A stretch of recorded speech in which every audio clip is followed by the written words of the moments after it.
Space,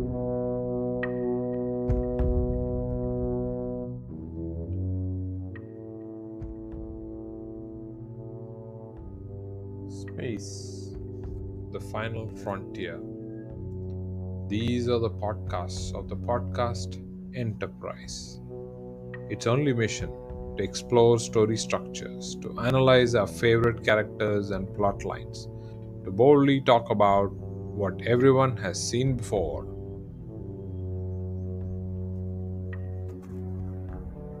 Hello, everyone, and welcome back to Podcast Enterprise. It's absolutely thrilling to have you here today. Speaking of thrilling, today's episode is the Doomsday Machine. The Mhm. Doomsday didn't scare you, the Doomsday Machine will scare you. Okay, so we For can sure, it start. will. All right, we can start with our summary, Parvati, please. Yes, so this is one episode where we don't have Uhura, unfortunately. So let's get to it. When this episode opens, you have the Enterprise with Lieutenant Palmer at the communications console receiving some sort of a distress signal from across space, and it seems to be from a distress beacon of a starship. But they can't make anything out of that distress signal because of heavy subspace interference. But she does figure out the word constellation. And so the Enterprise must find the source of this distress signal, and then they enter a star system called L370. When they enter L370, they find that the sun is intact, but all 7 planets have been destroyed. And they cannot figure out why those planets have been destroyed because only a supernova or a star explosion can cause such a destruction. There seems to be nothing of the sort there. So they cross L370 and they go over to 4, which is the next star system. And there they find, except for the 2 planets closest to the sun, all the other planets have been destroyed. They also find the source of the distress signal, and that is the USS Constellation, which is basically a sister ship to the USS Enterprise.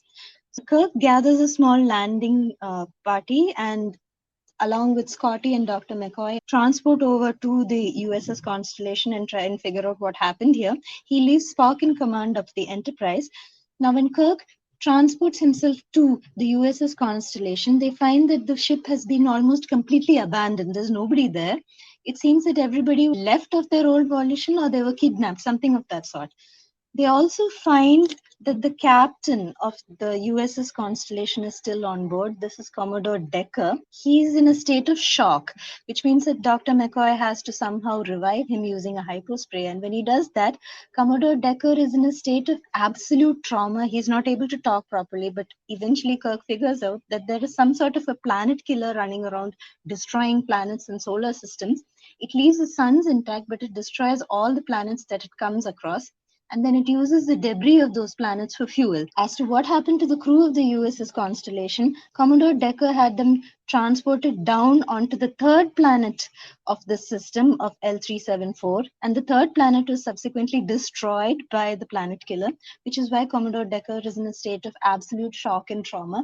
To have him treated, Kirk sends Dr. McCoy and Commodore Decker back into the Enterprise.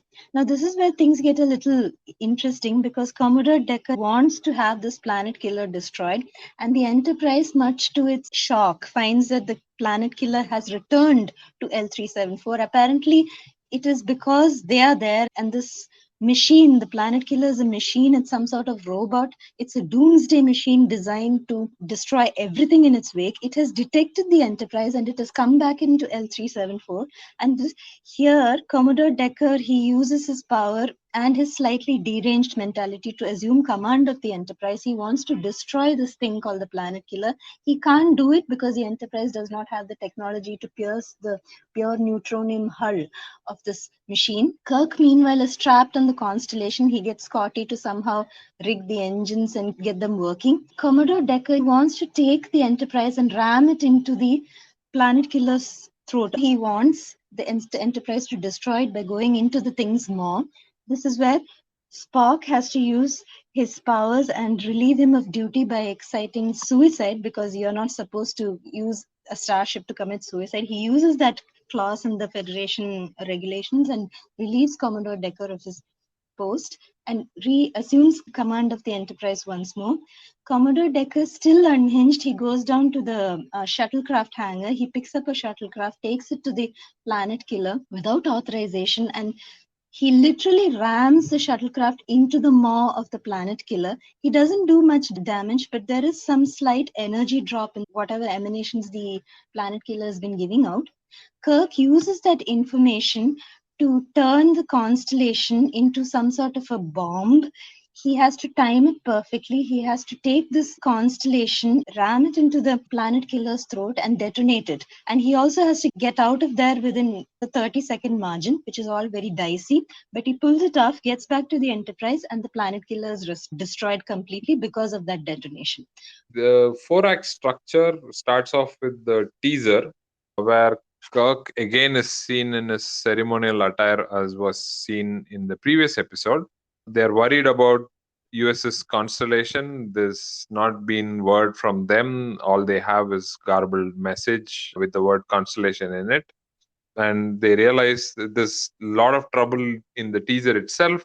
The solar system destroyed, 7 planets, and the Constellation has gone silent with his friend Matt Decker.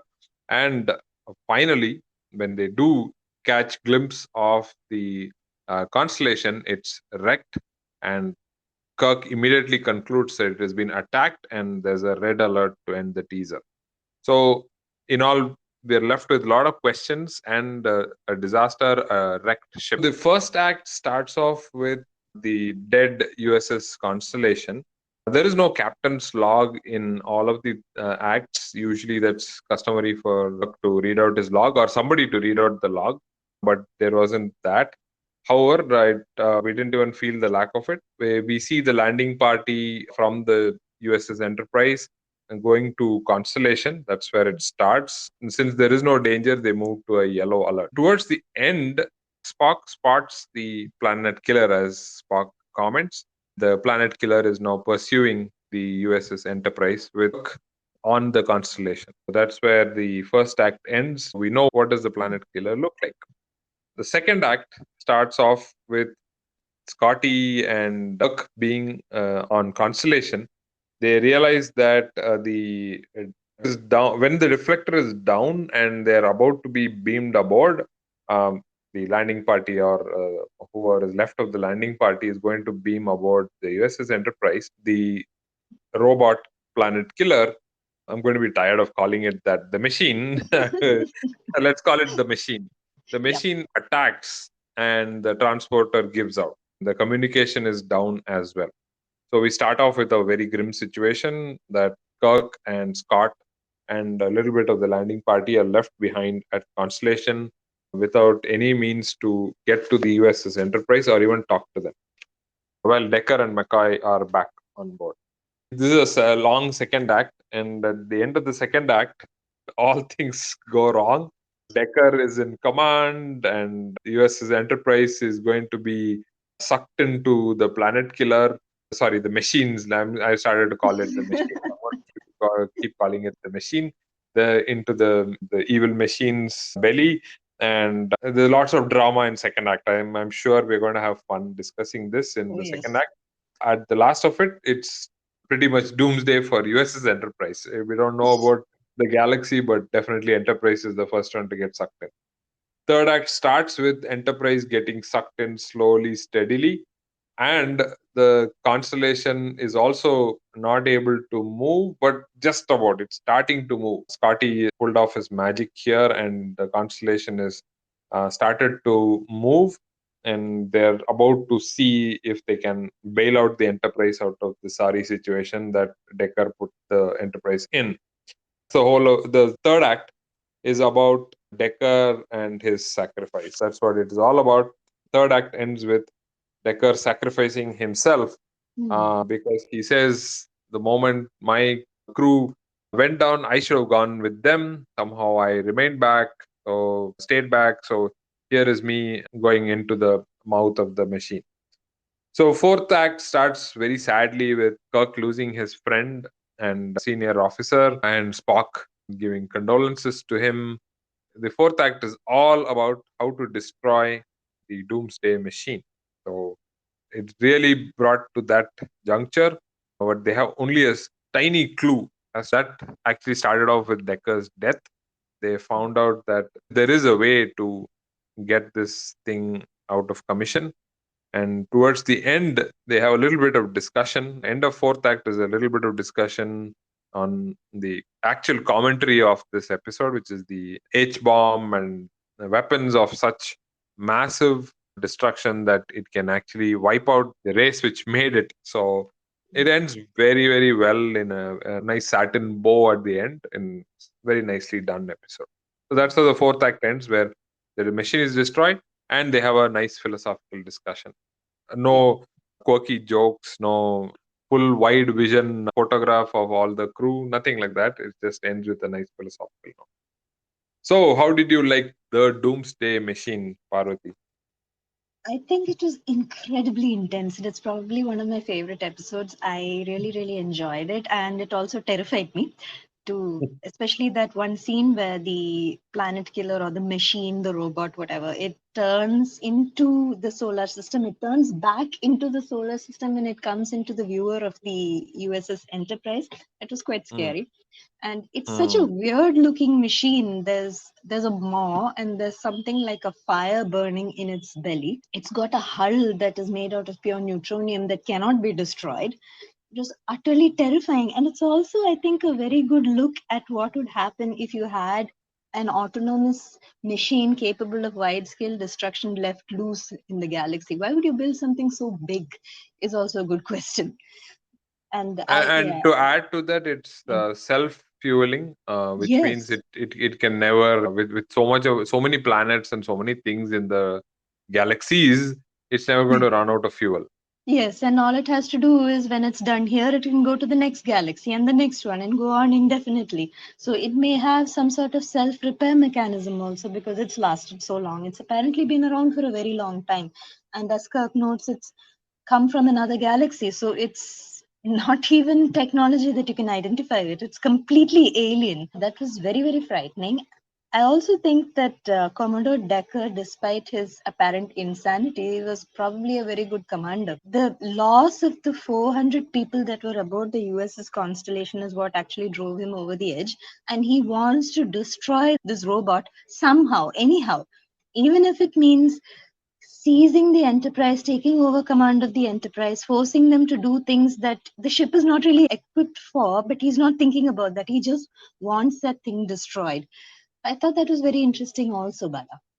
He's reached a point of desperation. Yeah. He thinks he can take another shot at it because he was caught unawares the first time. Now that he has that one experience, he thinks he can make amends, but Mhm. he's not thinking rationally because there's that emotional load on his head about he feels responsible for the death of 400 of his crew people. Definitely, that's driving him to taking completely illogical path, because it is evident that even if planets and starship can't do it, I mean, so far nobody has been able to do anything about it.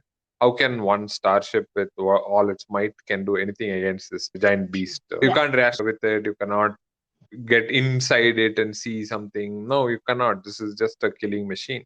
He ultimately did have the right idea, though, when he took that shuttlecraft and rammed it down that thing's throat, to use his own words.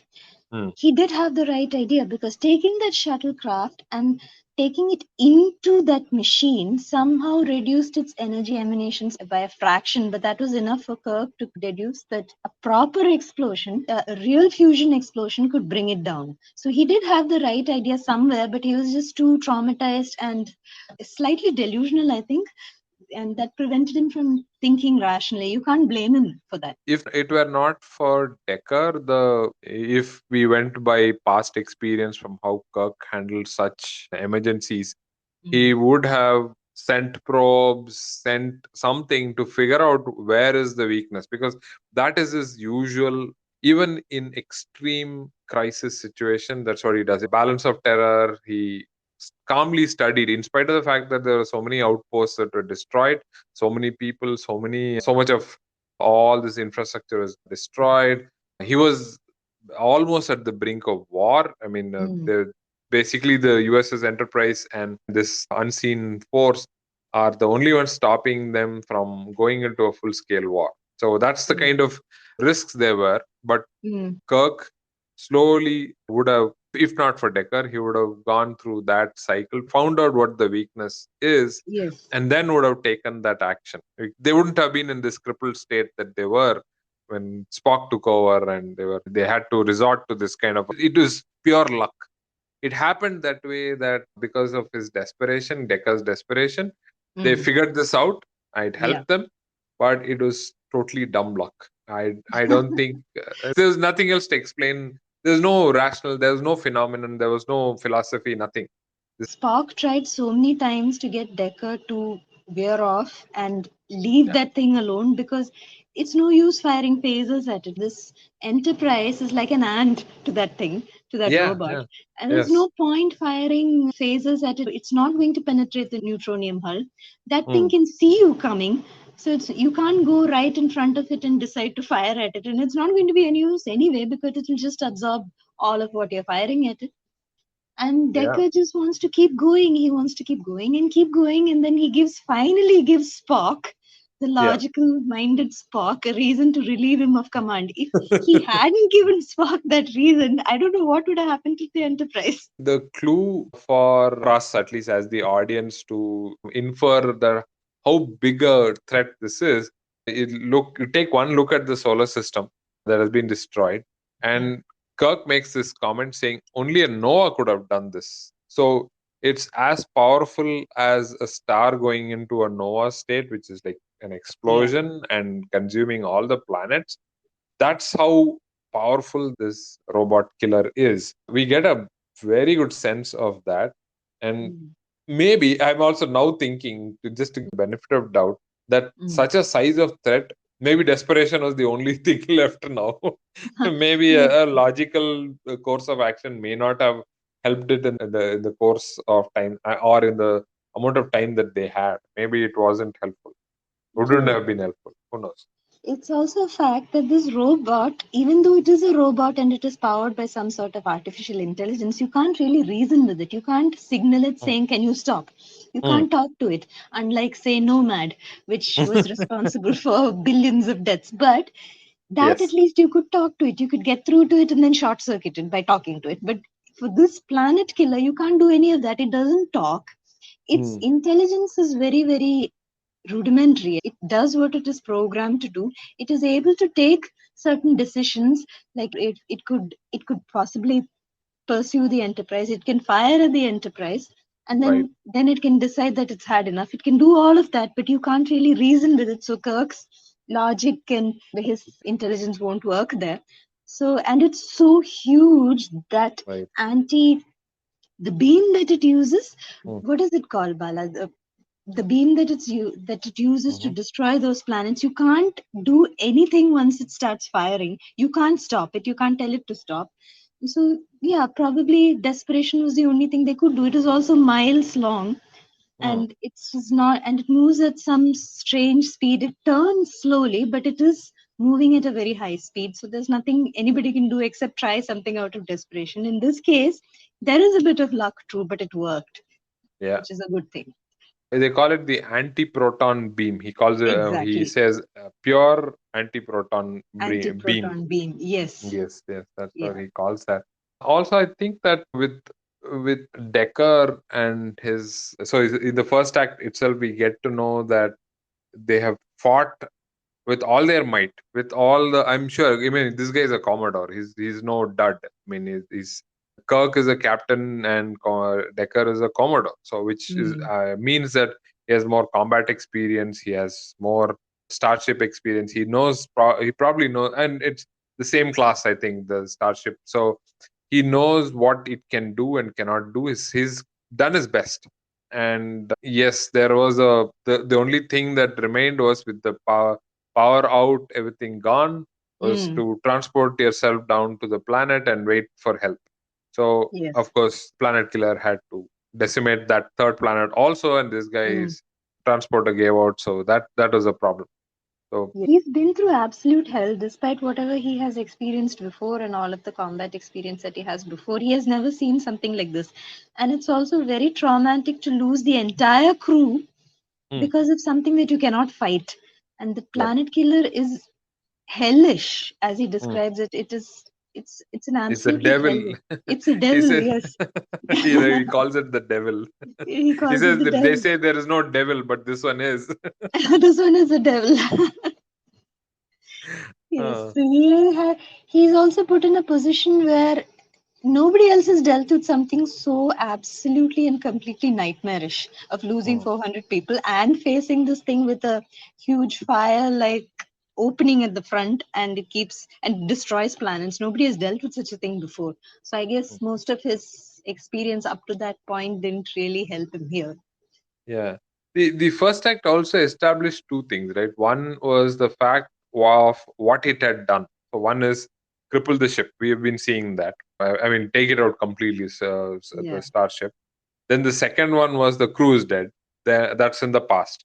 Now in the future, what is it going to do? They find that it's self-sustaining. Oh, that also we get to know of it, but we see Hmm. it later on. We Yeah. sort of perceive that later on as well. And they find the origin of this is outside of the galaxy, and with the trajectory, it's going directly into the densely populated section, right? So Section of the we galaxy. clearly see what kind of a threat this is. By the Hmm. first act, we've almost made our mind as audience that this thing has to go at whatever cost it might be. We are as desperate as Decker is, Hmm. maybe not as reckless or crazed as Decker is, but we're almost there where we agree with him that it's definitely that way. True. Somehow this thing has to be stopped, and we are also thinking, how can it be stopped? It's so big, you can't fire it at it. You can't do anything to it, you can't talk to it. And the tension is so much, Bala, while you're watching Yeah. this and your time is running out. It's pursuing the Enterprise, it's firing at the Enterprise, and I have no idea how the deflector shields held, Hmm. because this thing has been destroying these planets left, right, and center, but it takes time to destroy the Enterprise. That was very interesting. Yeah. Also, another interesting thing about Decker's personal stake in this was yes, uh he had lost the crew and everything, but he says they've never lost a command before, right? This guy is a Yes, he Commodore, did say right? that. Oh yeah, He's so it tells you what kind of pressure he is internally as well as external. It's you can see why he does what he does, right? All through. So he wants he's command desperately. Even if he's sent to the sick bay, I don't care. I want the Shuttlecraft. I'm going to be the commander now. yes, he's going to assume command and he's going to get that thing out of there. He's going to do it somehow. He's not thinking straight at all, and I think he's getting his priorities mixed up.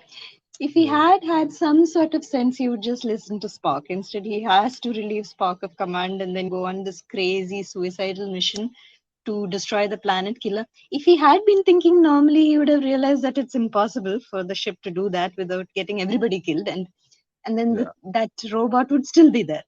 But yes, instead, he's just so crazed by everything, not wanting to lose command, losing the entire crew, watching the planets disintegrate, and then having his own ship attacked so many times, and yeah, then drifting in deep space. So yeah, he's had a lot on his mind. yep.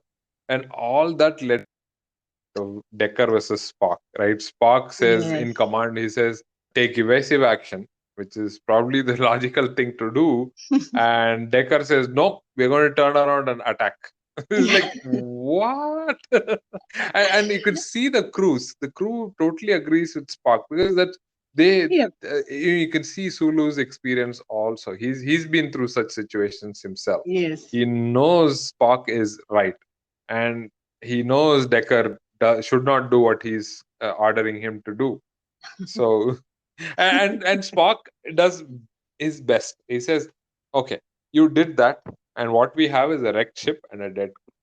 So, That's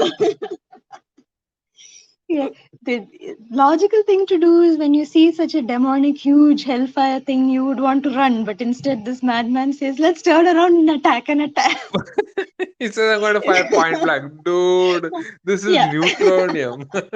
it's pure neutronium. Nothing is going to happen to it. There's no point firing at it. It's not. You're just going to irritate it. And But Decker knows how to navigate logic, right? So he says, okay, here are a bunch of regulations that you already know about, and so you are relieved of command. You're relieved of command. Maybe he had a Vulcan on board. You never know. So he knows how Oh to yeah, talk to it them. may be quite possible. He's a Yeah, so he's a Commodore after all. So I'm sure he has had dealings with his share of Vulcans. So he knows how yeah, to yeah. override. Yeah, you can't be a Commodore without knowing what Vulcans are and how work in the in with Starfleet. Definitely And no. Yes, yes. and honestly, Bala, it was actually quite infuriating to see Spock relinquish that seat to Commodore Decker because you know big trouble is coming now. Oh, that's exactly how that's voiced by McCoy, right? He Yeah. voiced our feeling.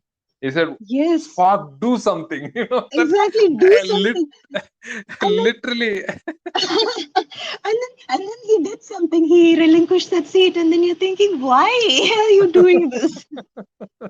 For once, can't you get out of that stupid logic? But no, No, he has that to. sequence is so well done. I mean, you Yeah. start with Decker as a Spock. You have them now at a conflict situation, and Yes. then Spock points out why he shouldn't be in command. Decker says why I should be in command. So there's Yeah. like back and forth, and then finally relieves him of command. Okay, done. Now what That's happened? done. McCoy comes in and says, "Oh, to blazes the regulation. You get there on there," and then Spock Yeah. suddenly says, "Oh, if you can certify him insane or is medically unfit, I can do Yes. that." Oh yeah, superb, I'll do that right away. And then says, "Oh wait a second, I haven't had the time to do the checkups and stuff. How can you do that?" So there's a lot of back and forth in that sequence itself. It's too good. So it was, and it was for you as the viewer, it is so frustrating because you want to hit Spock over the head and tell him, "What are you doing? You're giving command of the Enterprise to this madman. You're going to get everybody killed, and you're just standing there quoting regulations. That's it. It's so infuriating." Right, right. Yeah, yeah, Yeah, I like the back and forth and the frustration that built up to that point. And we know that he's going to fail. Decker is going to fail. His history has proven that he's now in yep. command. He looks all haggard and it He looks doesn't look. manic.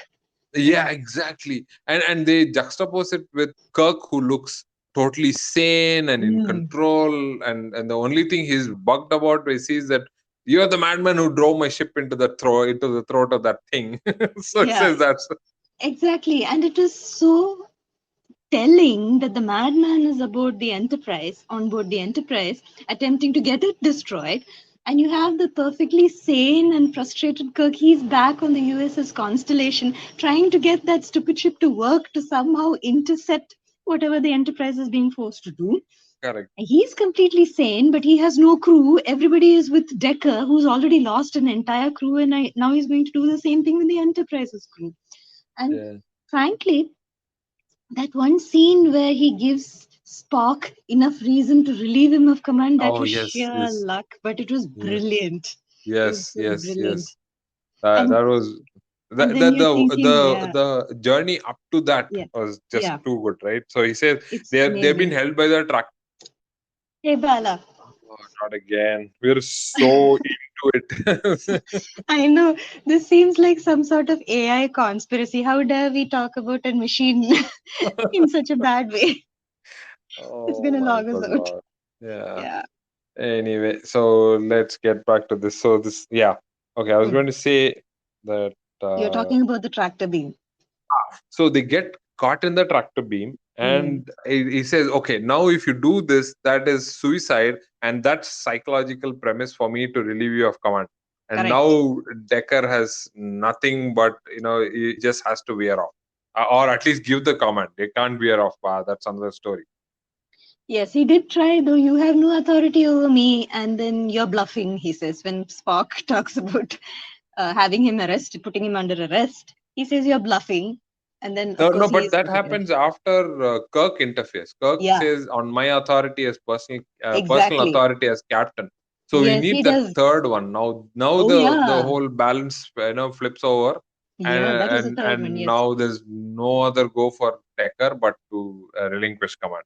That Correct. was superb. Yeah, yeah. Go ahead. Tell me now. Yeah. That was superb. And by the time you get to that point, you're so frustrated with Spock that you want to tell him all sorts of things. Probably send him a letter of complaint because it was so annoying to have this man in command for so long, to allow him to be in command for so long. And then you finally have a legitimate reason to get him out of there. And then you still need Kirk's authority to execute that command. It was very intense. It was also so frustrating to sit through and very interesting also. And then finally, that one statement that he makes, Vulcans don't lie, with the Oh yeah. deadpan expression, that was so well done. I suppose they don't. He says that's all Yeah, I can do. that's all you can say. I mean, unless there's some logical reason to lie, I suppose then maybe they can lie. Like, he does lie a couple of times talking about multi-legged creatures on people's shoulders, that kind of thing in previous episodes. So he can Yes, yes. lie. But they don't bluff. They can lie, but they don't bluff. They don't bluff. Yeah, two entirely different things. They have their standards. They can't. Yeah, they have their standards. Yeah, so this one, so after that, then he gives a big report on what all they have to do, and finally, Mhm. when Decker is out, we have the first fist fight, and this time I did not mind the fist fight Yeah. because this is a madman. He is thriving on adrenaline right now. He will Mhm. do whatever to get to do. He will get out of the sick bay. He's not going to lie down there in a sick Yeah. bay waiting to be examined. He's definitely True. so. This is the first time I said, yes, this is where we need a actual fist fight. This is how he's going to vent out his frustration. Yes, this is a very strategically placed fist fight, and he is going to do it. The minute you get him alone, he is going to fight you and hit you and knock you down, and he is going to try everything that he can to do what he wants to do, which is destroy the planet killer. His focus is so singular that he doesn't care how he gets to it, but he must do it. So Right. it made sense, and at least it was short, which was the saving grace, which is a good thing. Mm, mm. So then of course the shuttlecraft is launched Deployed, with the yes. Decker in it, Mm. and now there our constellation is moving slowly, steadily, and of course Matt says, "I'm going to put it down his throat." This is one time I think Kirk's he tried his best to stop somebody or to talk Mm. them out of something, Yeah, and it didn't work. it This didn't work. definitely didn't work. It didn't work because Commodore Decker is beyond all reasoning at this point. He has already taken the shuttlecraft. He has decided to die, Hmm. and nothing.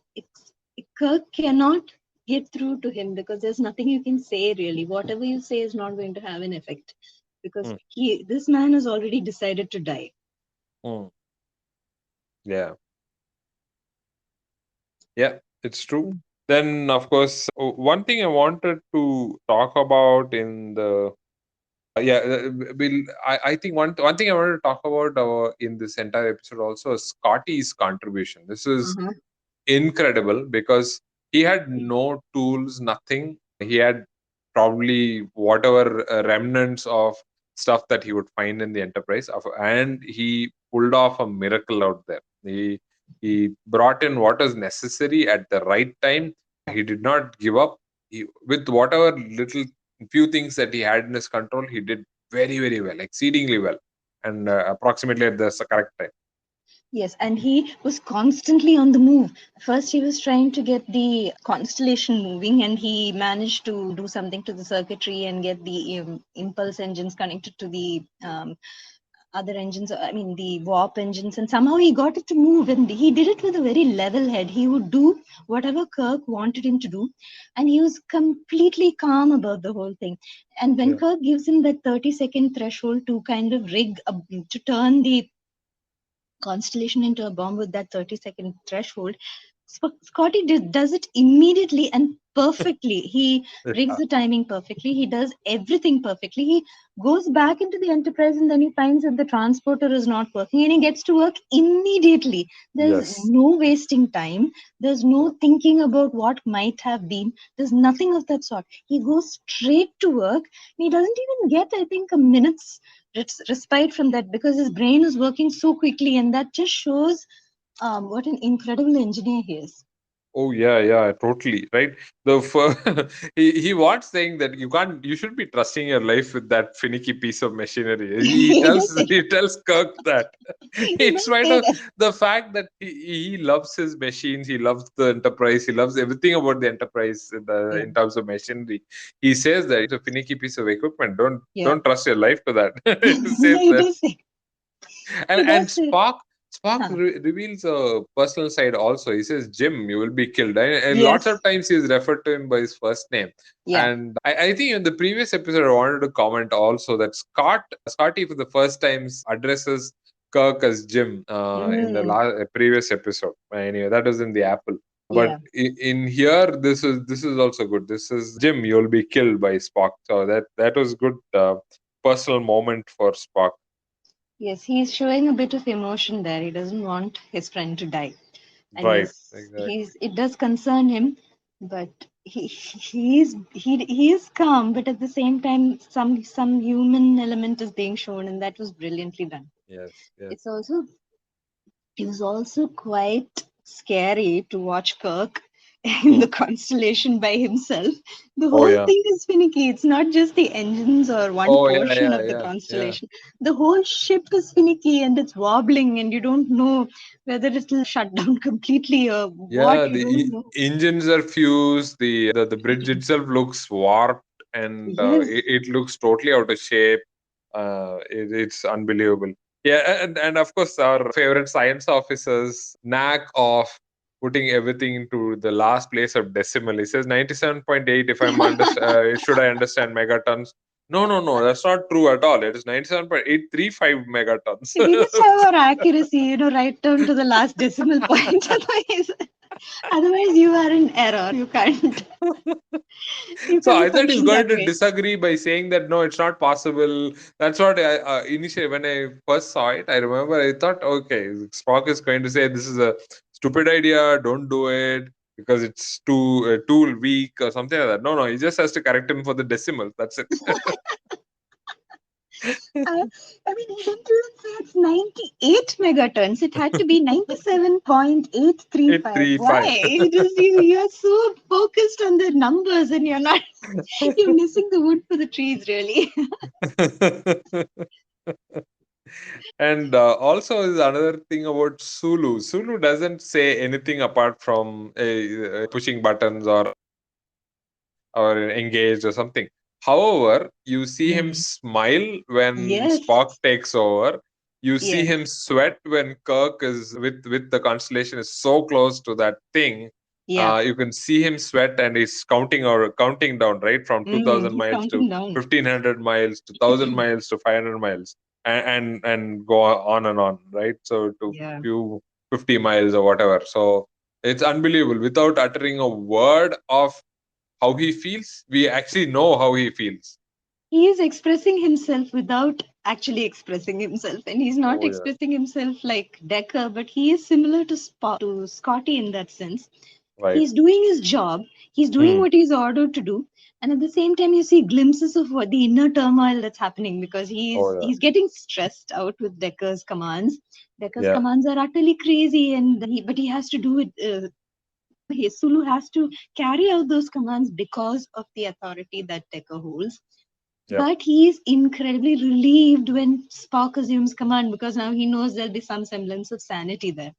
yes. With pleasure, I would like to veer off. Yes. That's what I've been wanting to Now do that the since madman the is not beginning. in control, now that the madman is out of this bridge, we'll have some sanity back. I know, and now I can finally just run from this weird robot thing that's trying to kill everything and everybody. And he's worried about Kirk, obviously, because he looks so stressed out and he's counting Mm, down because of that stress, obviously. yeah, But at the yeah, same yeah, time, he's still being as calm as he possibly can given the situation. His training shows through. yeah, yeah. And of course Scotty in that Jeffrey tube, they show they call it Jeffrey's tube because the guy who designed it. So Mm. they show that he's effecting repairs, and even at that moment Scott says, Mr. Scott, do this inverse thing or Yeah, do that try thing. inverse phasing. Inverse phasing, yeah. It keeps And doing you that. know that this you're running out of time, and Kirk on board the Constellation, he's swallowing and he's telling them maybe you should beam me back right now before I Gentlemen, I yeah. suggest you beam me aboard. I think I don't want to die. Just in case you forgot about me, I'm here trapped and I would like to come back pretty little, please. little old, little old me stuck in this Hulk, dead Hulk. And this dead Hulk, and I'm going into the maw of an even bigger Hulk, and somebody get me out, please. Yeah, he was Yeah. also very calm, and he showed a lot, not through words and not through Mm, actions as such, but you mm. do see him break out into a sweat and he's swallowing, and what he's saying, even though it sounds very controlled, you can feel the panic behind it. Oh yes, yes, yes. Of course. Yeah, and then of course it all brings us back to that philosophy discussion, right? Once the machine is dead, energy output is actually this time Spock doesn't show any emotion at all when Kirk is back. It is a miracle that they yanked him Mm. out of that dead ship. Spock actually does not show any emotions, and then Very they have flexible. this Yeah. and he's coolly like, okay, let's compute the energy that is coming out. Oh, zero. Okay, fine. That means it's dead. It's That's quite all he dead. does. It's Yeah, quite dead, it's he says. quite dead. That's it. That's it. That's his way of showing how happy he is to see Yeah. Kirk. Uh, and no, but it sums up, right? He says, "Welcome aboard, Captain." So Mm. that's how his way of saying that. Hey, it's a miracle you survived. Yeah, So with your very. 30-second razor, calculated chance and all that you did. Yeah. However, It's it's good a to have miracle you you back, survived. but I'm not Good going to to have show you. it to you. No, I'm not going Correct. to show you Yeah. that I'm Yes. happy. Yeah. Well put. Well put. Yes. Yeah. And of course, they had to also close the arc with Decker. So Hmm. Spock asks him, "What's going on? What do we do? What are you going to do with that?" Yeah, of course, he died in the line of duty. That's what I want to do. Which is Yeah. true because Which is true. his Yes. sacrifice actually helped them defeat this thing. So True. that's for sure. There was luck involved, but at the same time, what he did actually gave Kirk some ideas of how to destroy this thing. And if he hadn't taken that shuttlecraft into the Doomsday machine, Hmm. they would never. They might have figured it out, but at what cost? Because Yeah. that robot was planning to go to the next solar system and the next one and the next one. It might have pursued the enterprise. You don't know what logic it follows, even though it does have set programming. You never know if it'll just decide to do something else. You don't know. And time was really of the essence. So Hmm. Decker's action actually did give them that one lead that they needed to destroy the Yeah. planet killer. Yeah. In fact, Kirk did the exact same thing that Decker did, right? In Hmm. spirit, except that Yeah. he pulled himself out at the last second. It was Decker's idea, actually. That whole thing was Decker's idea. The whole thing was Decker's idea. Kirk realized that the power used by the shuttlecraft was not enough, and that's when he Oh. figured out that overloading the impulse engines of the Constellation might be enough with its 97 point whatever Spock saying, 835 yeah, 835 megatons. megatons. That might be enough to deactivate this machine, and that Right. was all Decker. That was all because of Decker's sacrifice. Yes, yes. The And the mm, last yeah. philosophy that they talk about is using a fusion device to Uh, get rid of what is similar. I mean, so they I think they juxtapose the 20th century with the 23rd century. 20th century, the Doomsday machine was the H bomb or the fusion bomb. And mm, in the 23rd century, the fusion bomb is no longer, they use it for constructive purposes yes. in the 23rd So, century. so they use However, one to destroy the use other. that to destroy the other. So that was a Yes. very nice loop at the end. He was also suggesting that the only way to destroy something like a doomsday machine is to use another doomsday machine, because only that can use so much power. Right, All the other right. weapons aren't powerful enough. Like Hmm. the phasers, for example, they could do absolutely nothing. So Yeah, only a doomsday machine capable of destroying absolutely everything has the capacity to destroy another doomsday machine. correct. So yeah. Yeah.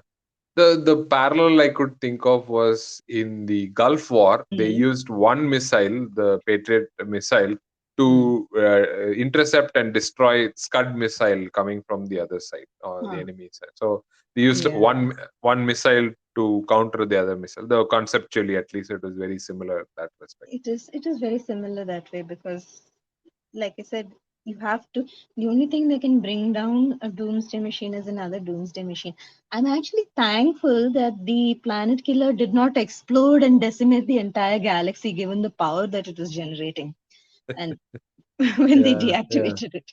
Instead, exactly. whatever explosion took place inside, probably because of Yeah. the neutronium hull. It maybe contained the explosion that happened Yes. with the machinery inside, but that was a that was a bit of luck that it didn't disintegrate, and nothing there was. I don't think there was any radiation or explosion from the front of the maw. I mean, front Mm. of the machine through the maw, which was also, I think, a bit of luck. Right, right, right. I think that is, yeah, we're fortunate in that respect. Very fortunate. So I remember in our conversation prior to the Yeah. podcast recording, you Huh. said that this has actually inspired many other series also. Yeah. Did you want to recall some of those? So I actually found it similar. I'm not sure if it was a direct influence, but there is a video game I used to play called Mass Effect, and it does seem to me that the Reapers of Mass Effect are very similar to the Planet Killer, mostly because the Reapers are also planet killers. They destroy just about everything. They come every 50,000 years or something, and they destroy planets, they destroy systems. I Wow. found that quite similar, and Hmm. it was very fascinating to look at because conceptualizing such a huge machine that can destroy civilizations, worlds, even and kill millions of people with absolutely no remorse. It was a fascinating idea, and I also thought that the Inhibitors of Revelation Space, the novel, was Hmm. quite similar. Even though it is said that the Revelation Space inspired Mass Effect, I do feel that there is some inspiration from this episode also, Hmm. because the the idea that there are these huge floating machines drifting in space, destroying civilizations, destroying planets, Hmm. and it was created. All of these machines, both especially in Revelation Space, they're created by alien races that nobody knows anything about. You Hmm. cannot control these machines, very much like our episode here, the Doomsday Machine. And I think that's it was so interesting to recall those ideas while watching this Planet Killer as it went about its work. You would just think that it's so fascinating and so vivid and so frightening that it inspires a lot of literature and video games that came after. Hmm. Okay. Okay. That's interesting. Yeah. In fact, in Memory Alpha, it is also said that the inspiration for this one came from Moby Dick, the whale. Yes, so the planet eater actually probably. I don't know. Yeah, it's quite possible that they were inspired by something else also. No ideas are in an island, right? So so we always Yeah, get some kind of inspiration from somewhere. So yeah. very interesting. You never So know let's what would yeah. inspire what. That's a whale could possibly inspire the Planet Killer. You never know. Yeah. All right. So let's get into the likes and dislikes Uh-huh. section. So, Yes. what did you like and dislike about this episode, I Gauri? really liked this episode in its end. I enjoyed it so much. It scared me, it frightened me, and I Mm, was absolutely glued to watching it throughout. I don't think that I would have wanted a break or anything of that sort because it was just so intense, and mm, so you get so involved watching it. Maybe they could have explained how the Enterprise's deflector shields held up against the antimatter beams of the antiproton was it? yeah, anti-proton The is what they say. anti-proton Yeah. beams of the Planet Killer. That was the only thing I found a little bit strange because it took multiple attacks to bring the deflector shields down, Mm, and that's a very powerful deflector shield. So that was interesting, but I wish they'd explained it a bit more. Everything else I absolutely liked. Decker's characterization was incredible, I feel. mm, And the fact that he is such a traumatized, stressed out individual, and he is so affected by what happened to him that he's partly delusional also. He feels that with this small ship can destroy the planet killer. All that was very beautifully done. And I liked how Kirk was portrayed calm and collected, and he thinks on his feet, that, as usual, but still, when you're faced mm. with such terrible odds, he's still able to think calmly. So I liked Mm. all of that. What about you, Bala? I loved it. Thumbs up for Mm, this episode. I think it is what I would call a perfect episode. absolutely. And this is the reason why we love Star Trek.